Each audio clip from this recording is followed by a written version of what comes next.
ভূমিকম্পকে ইলাহি সতর্কবার্তা বললেন জাকির পার্টির senior vice chairman doctor Sayem Amir Faisal.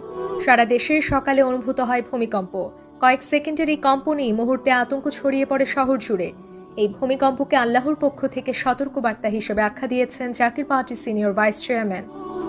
আর একটু তীব্র হলে ঢাকাই ধ্বংসস্তূপে পরিণত হতে পারত। তিনি বলেন, ভূমিকম্পের তীব্রতা যদি আর একটু বেশি হতো এবং সময় আর একটু দীর্ঘ হতো, আল্লাহ না করুন, আজ আমাদের প্রিয় নগরী ধ্বংসস্তূপে পরিণত হতে পারত। লাখো নয়, কোটি মানুষের জীবন মুহূর্তেই ঝুঁকির মুখে পড়ত। মানব জীবনের ভঙ্গুরতা এবং আল্লাহর অসীম ক্ষমতার কথা স্মরণ করিয়ে দিয়ে তিনি বলেন, আল্লাহর এক হুকুমেই দুনিয়া কেঁপে ওঠে আর তার একটুকু রহমতেই আমরা নিরাপদে থাকি। জুমার দিনে এই কম্পনকে তিনি আখ্যা দেন এক ইলাহি নসিহত হিসেবে, যা মানুষকে তওবা, আত্মসমালোচনা, নেক আমল ও ন্যায় পরায়ণতার পথে ফিরে আসার তাগিদ দেয়। দেশের সব ধরনের বিরোধ দ্বন্দ্ব ভুলে এক কাতারে দাঁড়ানোর আহ্বান জানান তিনি। তার বক্তব্য, আমরা সবাই আল্লাহর বান্দা, একই দেশের সন্তান। ঐক্য, দয়া ও ন্যায় পরায়ণতাই আমাদের প্রকৃত শক্তি।